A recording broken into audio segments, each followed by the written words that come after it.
Good afternoon. This is Shelley Wynter sitting in on Atlanta's Evening News with Eric Erickson on 95.5 WSB, Atlanta's news and talk station. I'm here until 6 o'clock. Eric, as you know, is at the Resurgent. He will be calling in. Please, I don't know if tickets are still available, but if they are, you should get down there. They have an excellent event planned for tonight. The welcome reception tonight. Tomorrow they have brother Governor Brian Kemp, my brother, Senator Tim Scott, and many others. Vice President Michael Pence will be speaking at 11:15, and then on Saturday they have more speakers. So if you can still get tickets, please go to theresurgent.com and purchase them. If it's sold out, then wait for Eric to be back on Monday, and he'll tell you all about it. I want you to hear something here. I know the Democrat convention. Debate. It was a convention, really, but the debate was yesterday. We're going to get to that, but I want to talk about something else that's been on my mind. We've got to go. Okay. Don't worry about the tones. Okay. Andrew said, "Don't worry about the tones," but they go off right in your head. How can you not worry about them? Beep, beep, beep, beep, beep. Sorry. Our question of the afternoon. There's an old song. I think it's George Thorogood. One bourbon, one scotch, one beer. And I heard it coming in today, and I thought to myself, what would be your one bourbon, your one scotch, or your one beer that you would have? 404-872-0750. What's your one bourbon, your one scotch, or your one beer? Mine would be Knob Creek for my bourbon.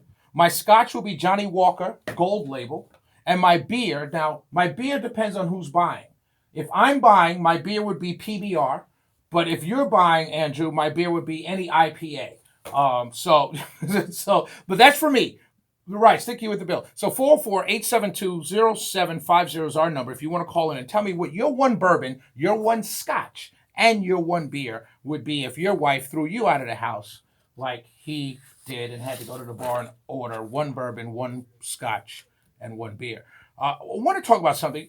Earlier this week, this past Saturday, Donald Trump tweeted about Baltimore. Now, we all know Baltimore there are parts of Baltimore where I wouldn't go into.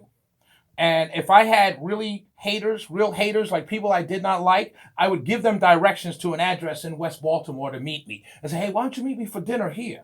You know what I mean? That's how bad West Baltimore is. And there's no denying this. This is a fact. This is not something that we're talking about. It's not something that's being made up. It's true. It is a dangerous part of West Baltimore is a dangerous part of Baltimore. So when Donald Trump was tweeting about rats and roaches and roach infested and rat infested and so forth, he was talking about the conditions under which people are living right now in 2019.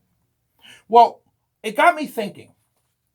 For those of you who've ever been to a wedding reception, a bar, you've ever been someplace where they play music, you've heard the song "The Message" by Grandmaster Flash and the Furious Five. Actually, the singer of the song is Mele, who's one of the members. Interestingly enough, the song is listed by Grandmaster Flash and the Furious Five, but it's really Mele and one of the producers in the song. No member, Flash or any other members of the Furious Five are actually in this song. But the song is such a great song that the song was actually one of the first hip hop record ever to be put into as an audio recording in the U.S. Library of Congress. All right, as being culturally, and I quote here, culturally, historically, and aesthetically significant. That's how important that this one recording, this one record is and was to American history and society and culture. But the song goes, "It's a jungle sometime. It makes me wonder how I keep from going under." That's the chorus. The first line, let me read to you. Broken glass everywhere. People pissing on the stairs. You know they just don't care. I can't take the smell, can't take the noise. Got no money to move out. I guess I got no choice. Here's the key phrase. Here's the key sentence. I want everyone to sing along with me in your car. Rats in the front room, roaches in the back. Now, when that song was written and came out in October 1st, 1982, not a single soul in their right mind looked at Mele and said, "You're a racist." Not a single human being turned to Mele Mel and Grandmaster Flash and the Furious Five and said, I can't believe you're calling every person who lives in the urban community or in a city or in any ghetto in the country, because that's what this song is about, poor poverty conditions in urban communities all across the country. No one ever turned to Mele Mel and said, you're talking, when you said rats in the front room, roaches in the back, you were talking about everybody. No one ever said that. Why did they have to say it about Donald Trump? Why? He said the exact same thing Mele Mel said in 1992. It was a hit record then. The conditions are still the same. Donald Trump's pointing them out. Yet you call him a racist.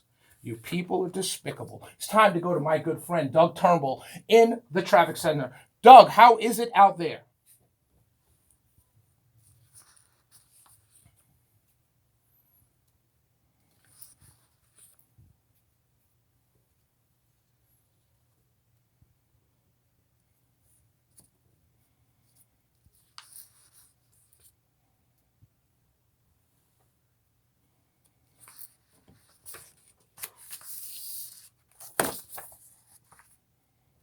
Thank you, Doug. One bourbon, one scotch, one beer. What is your one bourbon, your one scotch, and one beer? Let's go to the phones and let's go to Jason. Jason, I did it right. My man, Shelley. Jason, what's going on? Hey, how you doing, Jason?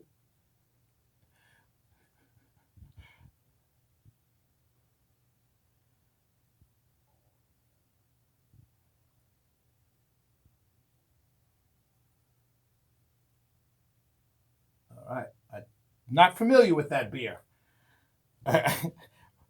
Yeah, not even familiar with that weed you're smoking there, Jason, either. Just go. Andrew, you're one bourbon, you're one scotch, and you're one beer.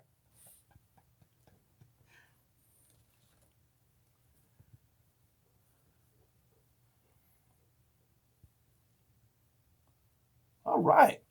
See, now this is high end stuff. You guys are definitely buying when I hang with you. Now, Andrew, those are very expensive tastes you have. Is that your regular? Are those your regular choices?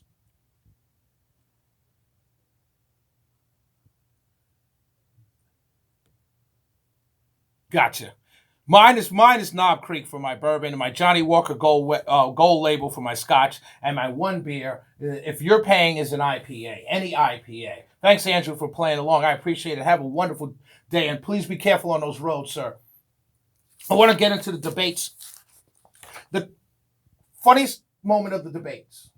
Let me tell you guys something. Cory Booker is really one of these people that the more I see him, the more I realize that he's not who he says he is. Okay, Cory Booker is in a long line of people who were raised in very different conditions than the ones they profess to try and be from. He and Miss Harris, they're all similar.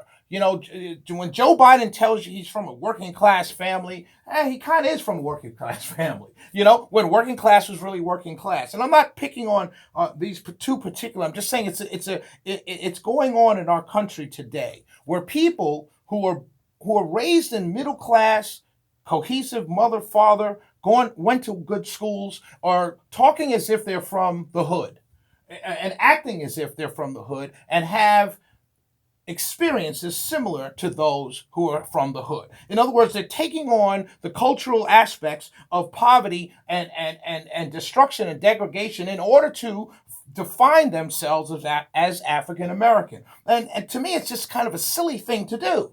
I went to private school. I'm very proud to say I went to private school. My mother worked very hard to get me into private school. I'm not going to shy away from the fact that I went to private school.